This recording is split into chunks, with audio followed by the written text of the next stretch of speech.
Hello and welcome back to the Outdoor Minimalist podcast. I'm your host, Meg Carney, and I'm an outdoor and environmental writer and author of the book, Outdoor Minimalist, Waste Less Hiking, Camping, and Backpacking. The Outdoor Minimalist podcast has the goal to give listeners actionable ways to waste less hiking, camping, backpacking, and more during every step of their process. Your impact outdoors starts long before you hit the trail and goes beyond leave no trace ethics. You'll learn how to identify sustainable outdoor brands, how to ask hard questions regarding sustainability, and begin to shift and evolve your mindset to integrate minimalism into all of your outdoor pursuits.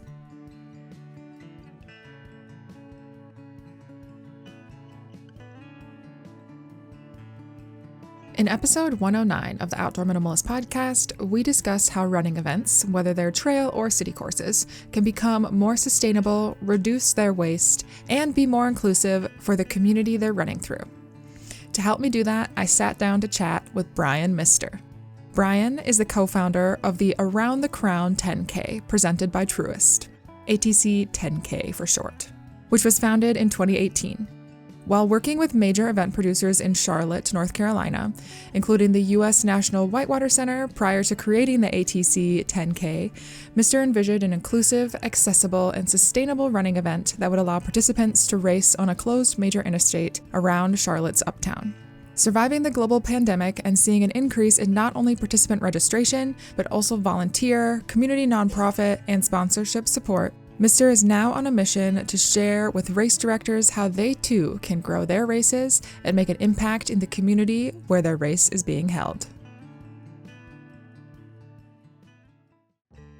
This podcast is sponsored by Diorite Gear. Diorite Gear sells sustainable trekking poles handmade in their Portland, Oregon workshop. By taking ownership of their production, Diorite Gear is also able to minimize their trace in manufacturing and in the environment, while their poles' recyclable and easily repairable components allow you to do the same. As someone that hikes daily and often in the Cascade Mountains or its foothills, trekking poles are a staple in my gear lineup. And the Diorite poles not only have comfortable cork handles, but I love the high level of adjustability, durability, and overall performance, no matter the time of year I happen to be hiking. Use the code MINIMALIST for 10% off your order. Well, thanks for joining me on the Outdoor Minimalist podcast, Brian. I have been wanting to dive into more running content, so I'm excited that you're here. And to start, I usually ask just a little bit more background and how you first got into outdoor recreation and how does that fit into your life now? Yeah, well, Meg, appreciate you having me. I'll start there for sure. I've heard good things about this podcast, so I'm excited to be on it. And then as far as me getting into the outdoors and the active world, I was a really energetic kid, so I feel like my parents just pushed me out there as a child. A lot of that was through soccer and other like traditional ball sports, and then got into camping more, and all that kind of led into playing some soccer in college a little bit, and then got more into running because I realized that's actually what I was decent at, not not playing soccer. It was just the running side of it. They just wanted me to kick the ball back to them. So got into running, and then I think through that, found trail running, which then led me into mountain biking, which then led me into like kayaking and all of this other fun. And now, we've got 3 little ones as well, so we're going camping all the time with them, and getting them into biking through the woods on trails and running and everything. So it's just a love for the entire family now. That's awesome. And you live in North Carolina, so that's kind of a great location for all things outdoor sports, especially paddling. So that is exciting. A little jealous there. Yeah, But it's good. since we are talking about running, I think, I don't know, do we want a little bit more about your running background? I mean, you said you've been doing it for most of your life and you kind of like transitioned into trail running, but we are going to be talking about the Around the Crown 10K. And I just don't really understand like how you got there. How were you like, yes, let's start a running race? It's really intense.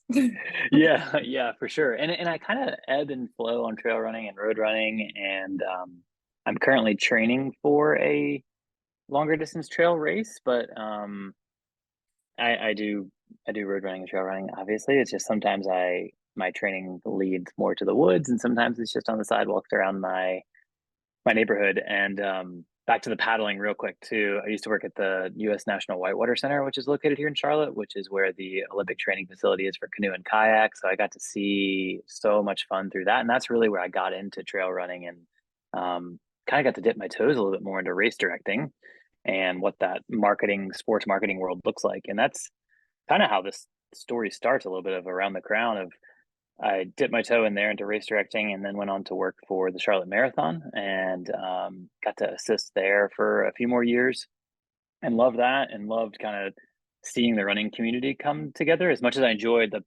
paddling and the climbing and mountain biking and everything that was at Whitewater Center. The running really stuck out. So it was nice to kind of dive more into that with the Charlotte Marathon. And then one day we were kind of just like, we want to do our own thing. Like we want to do things a little bit differently. We want to stir the pot a little bit.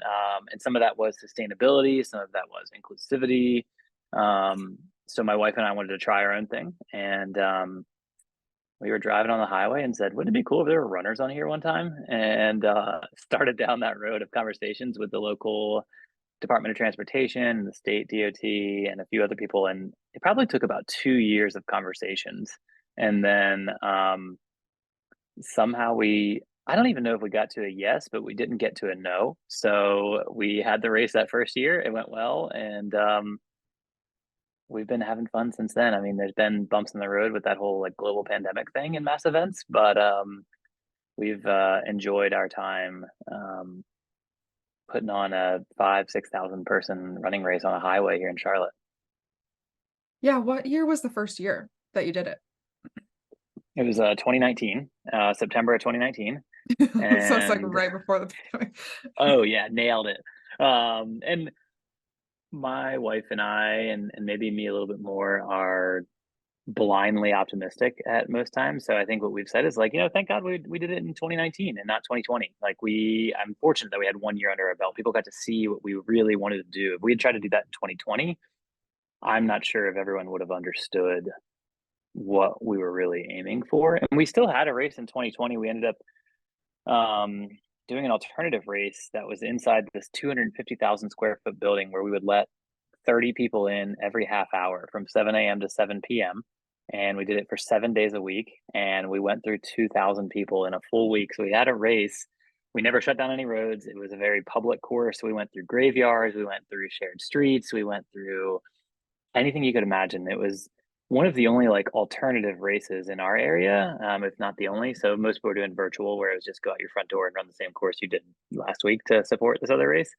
So we were fortunate enough to be able to do that, and we still had our sponsors out there, and we had a lot of fun with that. And I think it allows us to get deeper with the community, because when you have a 5,000 person race, I can't go around and talk to everyone and shake hands and kiss babies and all that fun stuff. Whereas you have 30 people coming in. Yes, we're standing 50 feet apart. Yes, we have masks on, but I got to meet a lot more people through that. And same with my wife and our employee at that time. And it was different and challenging, but there are pieces of it that I'm definitely thankful for. Yeah, that sounds really cool. I hadn't heard of really any alternative races during COVID, so that's interesting and very Yeah, creative. Good for you. it was kind of, we ended up doing a 50K challenge with it too. So if you ran 5 days, because we had it open for 7, we had this 50K challenge that was being ranked as well. We did like a run it back kind of style. So if you ran on Monday, your friend runs on Tuesday, you want to beat them, you can then pay $5 more, run again on Wednesday, and that money went straight to one of our charities. And you could try to beat another time kind of thing. And so we ended up creating all these random things out of it. And the better part that came out of it is we ended up running through a neighborhood that running races don't traditionally go through. And this neighborhood got really excited about it and ended up coming over to our start finish line being like, I don't know what y'all are doing, but there's people running through our streets, like cleaning up trash, and there's active, and my kids are outside now wanting to cheer them on, and like, thank you so much. So that sent us down another road of all these other like training tours we now do in Charlotte that showcase typically underrepresented communities in Charlotte, be that in a geographical sense or in a cultural sense, or in a racial sense. And again, there is definitely some negatives to the 2020 and 2021 time period, but we found some silver linings in it that were pretty awesome. Yeah, absolutely. And I do want to back up a little bit to kind of Yeah, yeah, like sorry. general formation of the race and like how you made some certain like some specific decisions. So for instance, you're also into trail running, so I'm curious why you decided a road race versus a trail race. Yeah. Um, yeah, so the went with the running race um, because I found a lot of things in the trail running community that I wanted to bring to the greater population, which is running, road running. There are more runners there still. When it comes to sustainability, when it comes to competitiveness or the lack thereof. Um, so that was pretty fun to explain to road runners what a cupless water stop might look like, or why we're choosing to go with this partner, or why maybe it's you versus yourself at the start line. It's not you versus the other 100 people or 1,000 people that are there. So it was kind of our way to talk to the general running population, and now we talk to the road runners about like, hey, if you're looking for new training opportunities, like go check out this trail. It's maybe rated a green trail, so it's easier for you to come into. You don't have to worry about roots and rocks and as much of elevation change. So check it out and go try this out, and hopefully it keeps people more into running longer as well. Yeah, that makes sense. I mostly am into like the trail running community. So it's interesting to hear about road running and like the differences there because I just don't know that much about it. Like from the outside looking in, the road races that I've seen, I will say seem very wasteful. Like there's like a lot of disposables, like even disposable clothing sometimes, which don't get me started on textiles, but sustainability was kind of like a core to part of the reason why you wanted to start and build this race, from my understanding. So, why was that important to integrate from the beginning for you guys? Yeah, certainly, and I feel like it was a win to be able to integrate it from the beginning because you're not you're not really changing people's minds at that point. You're setting it the expectation straight from day one that hey, we're kind of these like crunchy granola people that are gonna do a road race, and if you want to go open up a highway with us, then you're gonna kind of do it the way that we think is pretty cool. And to do that from day one made it so much easier. And now people look to us as those not necessarily the crunchy hippies, but more like the race directors that are stirring the pot and the race directors that are maybe doing things a little bit differently and also are open to new ideas. We have found that we've been pretty open to fearless feedback is kind of I feel like what I've called it just from a previous employer. Uh, got that one onto me of like just be open to all feedback and know that it's positive and find some positive in it and understand that it's the voice of your user or your runner or whoever that might be that wants to see things done a little bit differently. And we've always put out there like, please let us know how we can be better. Please let us know what ideas you have. And sometimes yes, it is more sustainable, and sometimes it is age group award related. Sometimes it's family related. We now have a stroller division that starts first. So typically at a road running race, the strollers start last. You're kind of like flat tiring everyone, hitting them with the stroller and stuff. And now our strollers go out first by 5 minutes, and they're the first ones to touch the highway. These little kids get to see a highway untainted by cars and smoke and smog, and they're just out there enjoying it. And we have not physically been out there, but the photos and videos we see of these little kids just with like pure joy on their face is so fun. So doing things from day one, like sustainability measures, that just we were able to set that expectation very early on of hey, we're going to do it a little bit differently and just be open to us trying things. And sometimes that means we fail. We have definitely failed. Um, but sometimes it means we unlock different parts of other people's brains and they're like, hey, what if you did this instead? And then we've got some new idea for next year. And we're still seeing that now, which is fun. Yeah, it really seems like this is kind of like a community effort. I know that you guys are the organizers, but I like that you're taking feedback from the larger community and people that are going to probably be participating in the race every year, hopefully.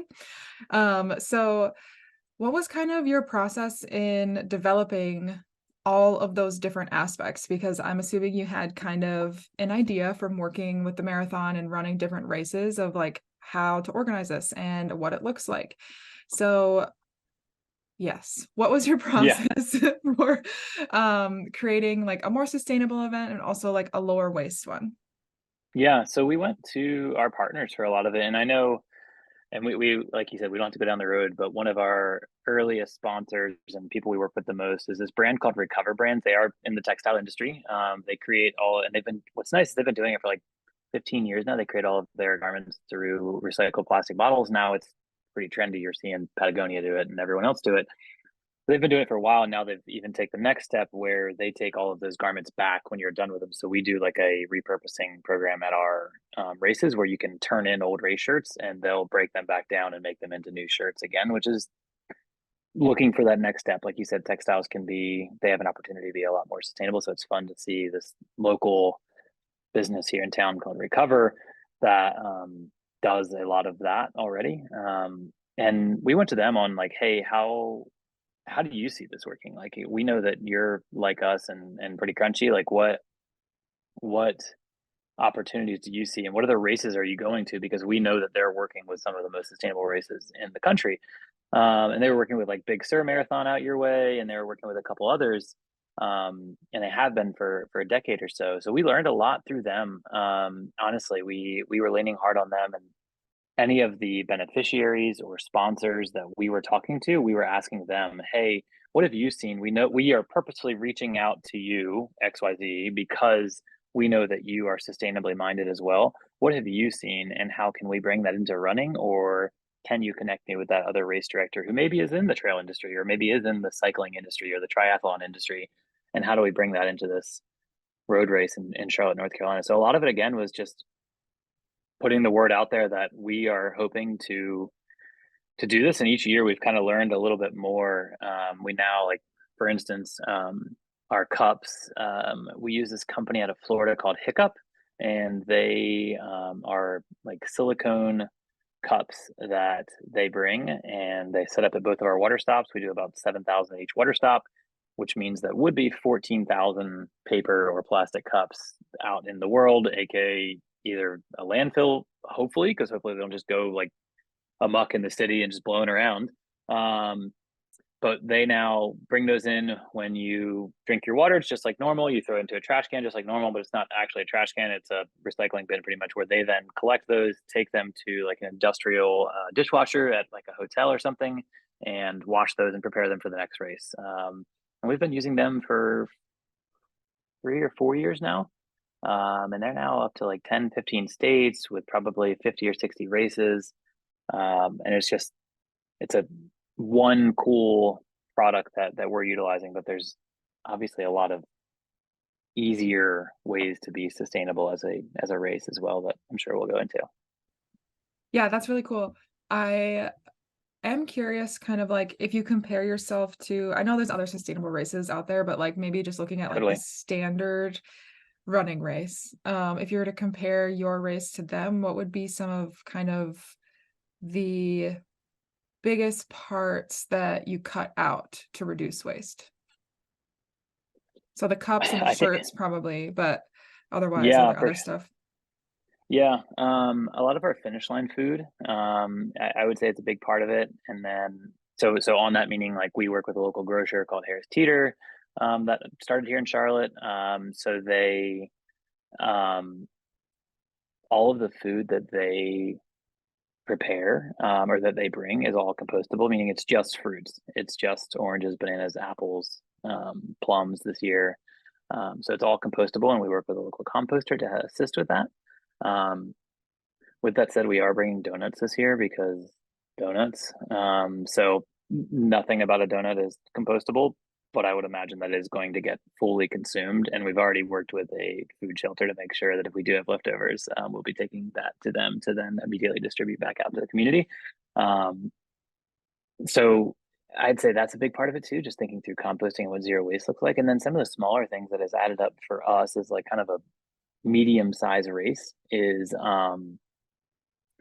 the packaging when it comes to metals and when it comes to merchandise and all of that. It's interesting to see how you can ask these vendors to not package it with extra pieces of plastic. So like all of our metals used to be individually wrapped in these little bags, and inside the little bags was sometimes another bag, and inside of that was a piece of paper. And we just asked to, hey, let's not do that anymore. That would be great. And so now none of our metals have any packaging other than the box that they're shipped in. There's no liner of plastic anymore. And then the other big piece there, I would say, is all of our merchandise. We've been pretty active with Brooks running. They've been our sponsor for 4 years now, and they are taking steps forward in a pretty big way. And one of the things that they do is all of their packaging now is completely recyclable. So all the bags that their shirts come in and all of that is 100% recyclable. And we've kind of like double and triple check that to make sure it's not one of those things where it's like the random number on the recycling little triangle that's like, you can recycle this if you drive to Oregon and you find this one dump truck that you can put it in, kind of thing. You know, it's making sure that it's all good. Yeah, that's a lot of things. There's so many logistics, I think, behind a running race, and also like any event in general. I think a lot of these things that you're thinking through, if you're an event planner, could apply to different applications. So I think that's interesting. Yeah. When you were putting all this together, I know you said that there are some mistakes that you made and things like that. So what were some of the biggest challenges you faced when building this race and also integrating those more like sustainable practices? Yeah. One silly mistake I can think of right away, just because it's still haunting me today, is last year. One of the things we struggle with is finish line water. We haven't found a good way to have a water bottle or something there. We've thought about doing like bring your own bottle kind of thing, like BYOB, and we work with the local municipality, Charlotte Water, to bring water there. They tap hydrants, they test them, they tap them, test them again, and make sure it's clean and good to go. And they cool it down for us. Um, However, you've got to have some kind of vessel for that to be poured in. And we've tried some things, and it just hasn't been well executed in that there's so much education to the runner that needs to happen for them to put them in the right bins afterwards, be that recycling or composting or whatever. It just hasn't been good. So we are now trying to work on that. But last year we decided to go with our local brewery that sponsors us makes a sparkling water that is 0 sugar and 0 calories and like all these great things. And I was like, oh my gosh, this is so good. I love beer. It tastes like beer, but it's not alcoholic. Like this is gonna be perfect. How great will this be? And we had it at the finish line, and like no one liked it. And it was the only option I brought. I didn't bring still water. I didn't bring anything else. I just brought this like hop flavored water, and man, people like destroyed us on social media, rightfully so. Like afterwards, I had my second thought. My wife, it was one of those like I told you so moments, and I was trying to be more sustainable. I was trying to do something new and stir the pot a little bit again. And turns out people did not want like citra hop flavored water that's as carbonated as could be at the finish line. Some, I will say, like not everyone was against it. There were some people that were like, this is so cool. Like it's not just a flavorless thing that I'm putting in my body afterwards. So it's nice to have that. So I do enjoy it, and we're bringing it back again this year, but we also needed still water and some other pieces there too. That was definitely a hurdle or a mistake. Man, other hurdles.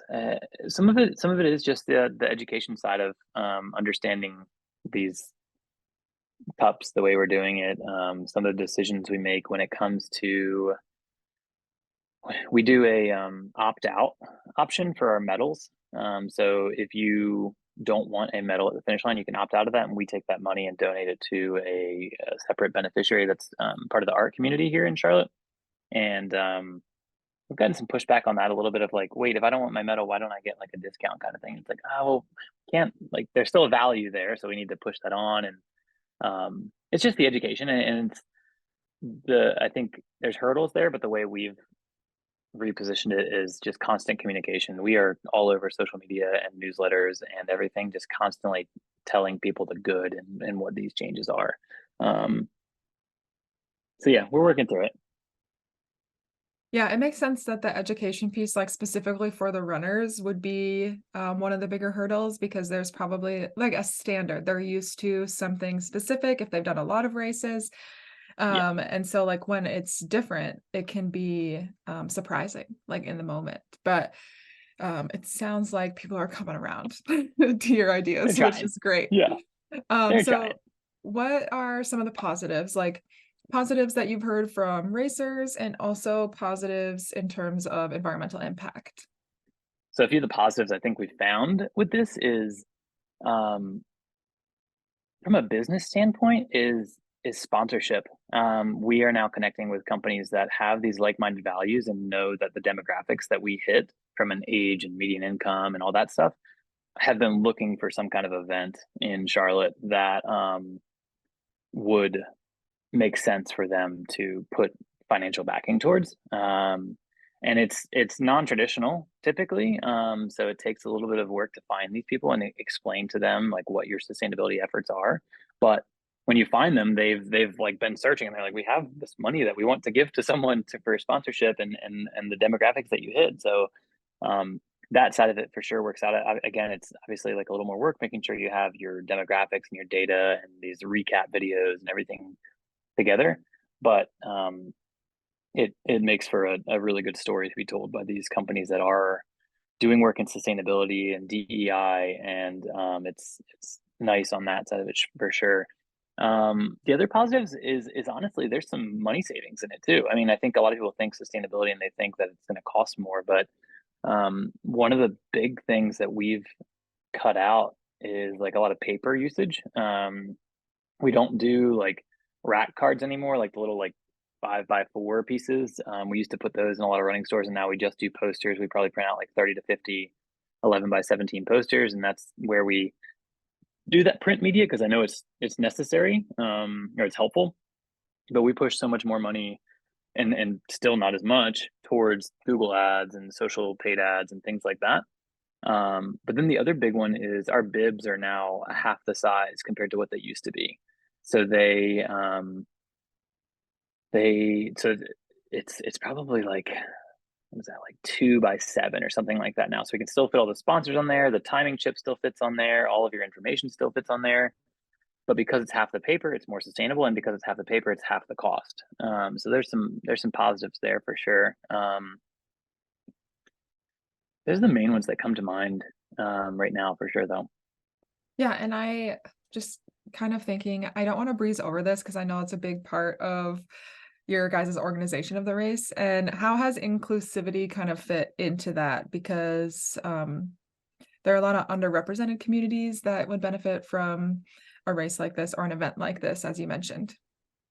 Yeah, there's so much behind it, and I feel like the second I think I know what inclusivity looks like because we are talking to the African American community, like this is inclusivity, and then we find out like, oh, there's a large Latino population in Charlotte as well. Like we need to talk to them, and then we're like, cool, we've got inclusivity down there. We're like, oh wait, there's the physically disabled, and how can we incorporate that community into this race, and what does that look like? Oh, what about this year we added non-binary awards that are the same prize money as male and female, and what does that look like? So we continue to learn more and more and are understanding what some of these underrepresented communities look like and where they're at and how we can assist best. And sometimes it is prize money, and sometimes it is being able to change our website to Spanish by a click of a button. And what does that look like for the Latino community here in Charlotte to be able to just go and register because it was taking a translator before that or trying to send stuff to Google Translator. Um, so there's definite positives in it, and it's one of those things where I think it hit us. We were talking earlier about the pandemic a little bit and going into different neighborhoods. In Charlotte, the way that it's been described is we have and maybe it's like this in a lot of cities, I assume, we have this wedge. It's like the Great White Wedge, and this is where all of the white money lives at, and this is where like races traditionally go, and then you have the crescent. And the Crescent didn't really have many road running races in it. There weren't many group runs in it. There were less sidewalks and less greenways. And since 2020, we have been pushing more and more into that space and helping other running races getting started and pushing group runs into that area. And it's just been fun to see more people get into running. And I'll kind of hit on Brooks again. And we work with them probably because I just love them and I love the messaging that they put out. And one of the big things they talk about is run happy and how a run can change your hour, your day, your year, or your life kind of thing. And I feel like that has happened to me. I've been running it a while now, and I just feel like it brings me joy. So if I can give that to someone else just through this easy thing of moving your left foot in front of your right foot and repeating, then that's pretty darn cool. So that side of it is pretty darn fun. And we're taking it a step further this year and doing a panel discussion on inclusivity at our expo in 2023. And we have one of or maybe the top non-binary runner, especially in the trail world. Ryan Montgomery is coming to our race this year, who just got 8th at Western States, right behind Courtney DeWalter, crushing everyone out there this year, which is so fun to watch. And Ryan is sponsored by Summit Coffee, which is here in Charlotte, and they're a sponsor of ours. So that's how we got this random connection. So they're coming out to speak on this panel discussion that we're really excited about. And then we have Anna Robles, who is big into the Latino community through some nonprofits here in Charlotte. And then we have the Ability Experience, which are pushers for those with physical disabilities. And they're all sitting in on this panel discussion. And we're just going to talk through what does it look like to have more inclusion in running, and how do we continue to make steps forward, and bringing that as a part of our expo where it's on the same spot where everyone has to go to get their packet. They have to go to get their bib, their shirt. They can now just walk over to this panel discussion that's going on to learn a little bit more and just, I don't know, feel that representation a little bit. Representation definitely matters. And we are seeing that as our numbers in these zip codes continue to grow, as our numbers continue to grow in ages, in cultural backgrounds. Like, it's fun to see that in the demographic data in our registration. Yeah, that is interesting to learn about, kind of like how you have had to make the steps to educate yourself. You know what I mean? To understand the community on a deeper level, and also find people probably to educate you and teach you about their communities so you can integrate them a little bit better.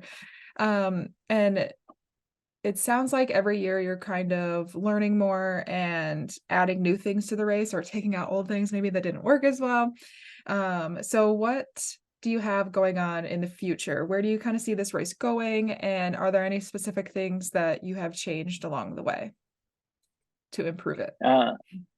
Yeah, definitely. The future, we are working to become the most sustainable running race, or the most sustainable 10K in the country. And we're trying to figure out how do we qualify that right now, because there are, like you said, there are some amazing road races and trail races out there that are doing some really big things. That we look to Chicago Marathon quite a bit. It's surprising how a race that large can be so sustainable, and they're bringing in people like Tina Muir to assist with their sustainability actions and give them some feedback on what that looks like. So our drive with that is to, what we found through talking through some sponsors and partners again, it's like, here are 3 kind of organizations that you can be a part of to show and kind of put your money where your mouth is a little bit on how to become more sustainable. So one of those is 1% for the planet. So we just joined that, and we're excited to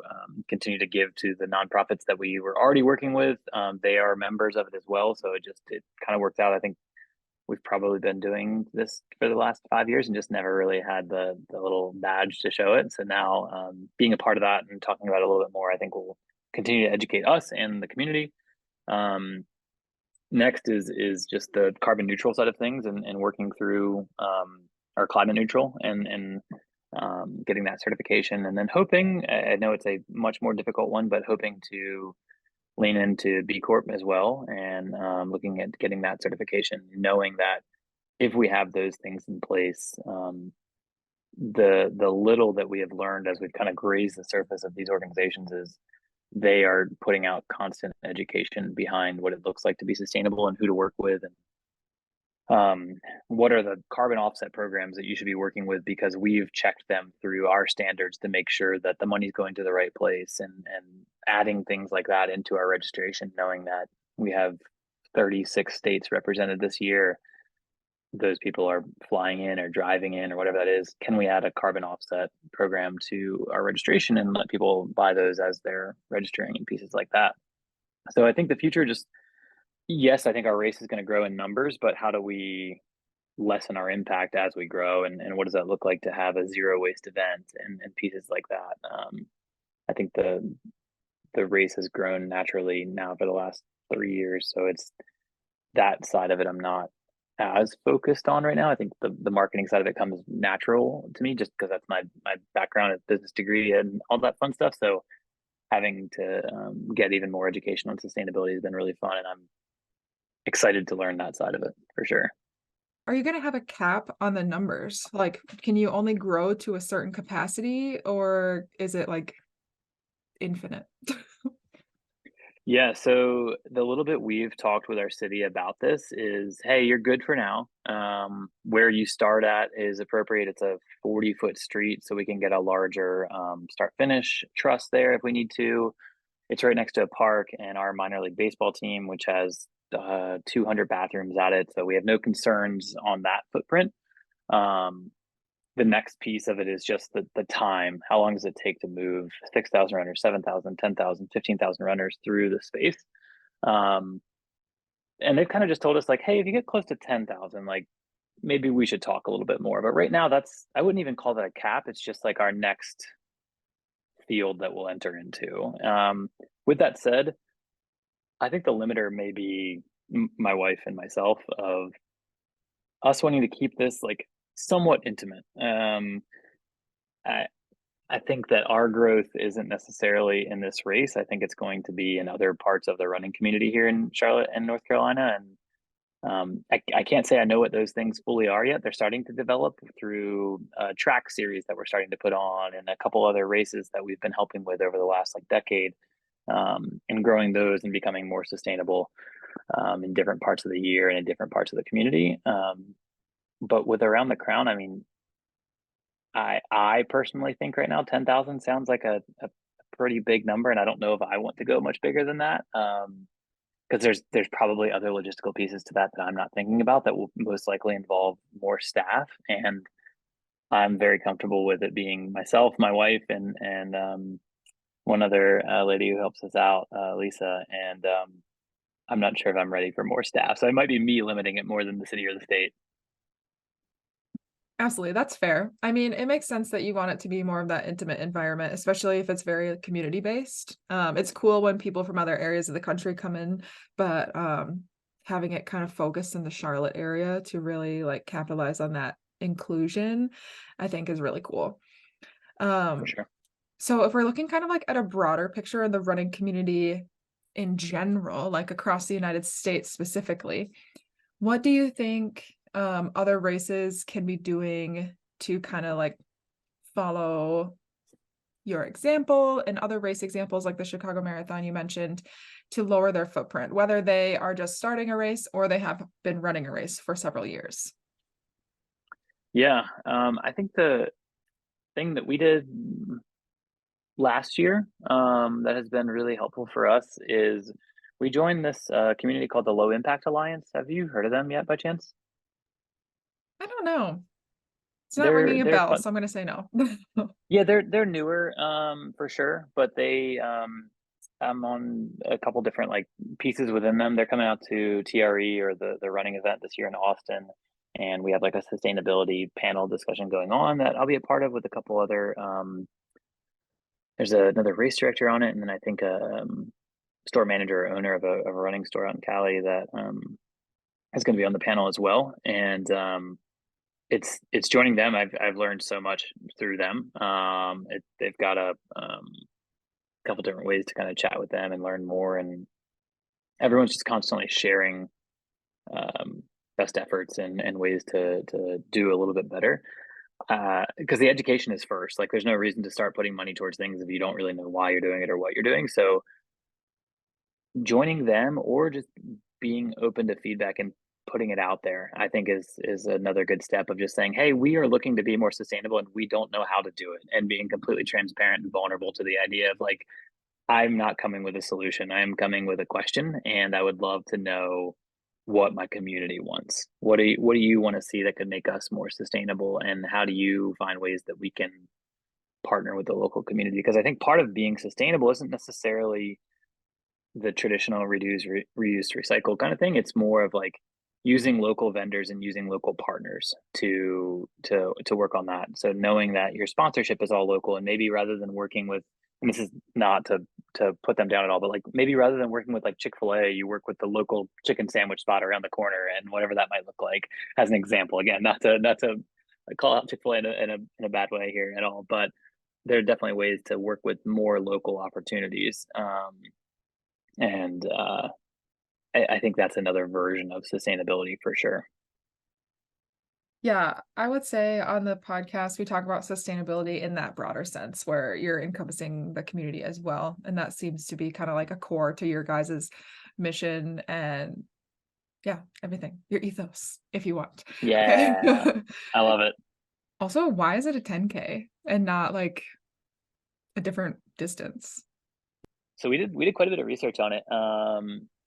The 5K is kind of one of those, like, it's still the largest by far. Like, it's the largest population of running races and has the most runners in it.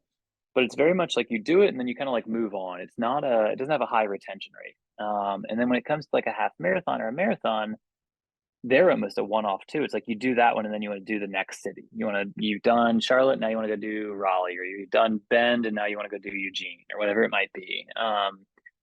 And looking at the 10K, it had the highest growth, and it still does have the highest growth. I think it's double-digit growth still, as far as like number of races still entering, and number of runners still entering it.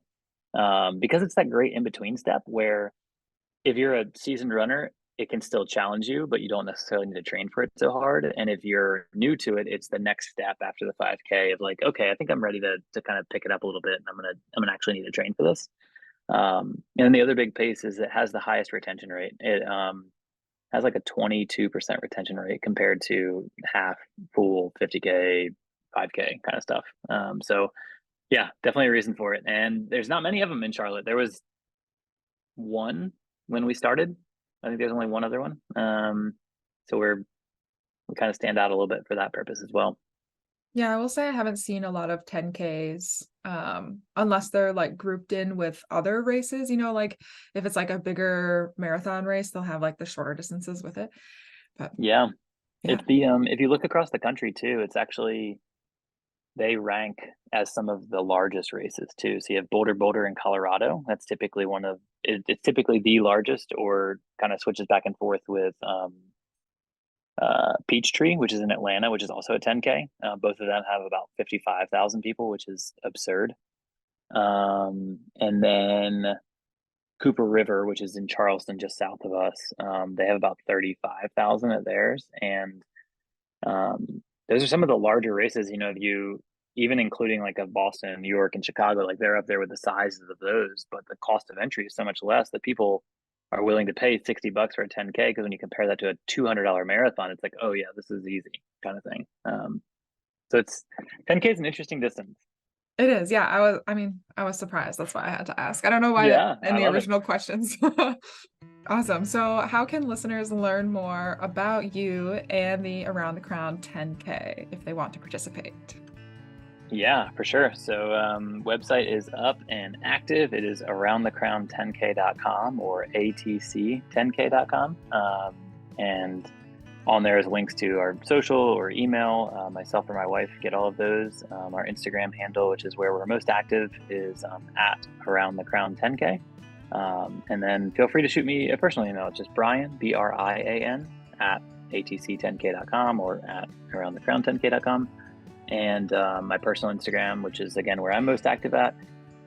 But I'll be honest, traditionally pictures of my children and or running and biking with them, is just at be Mr. 06. And would love if you reached out with any questions. Shoot me an email or a message on Instagram.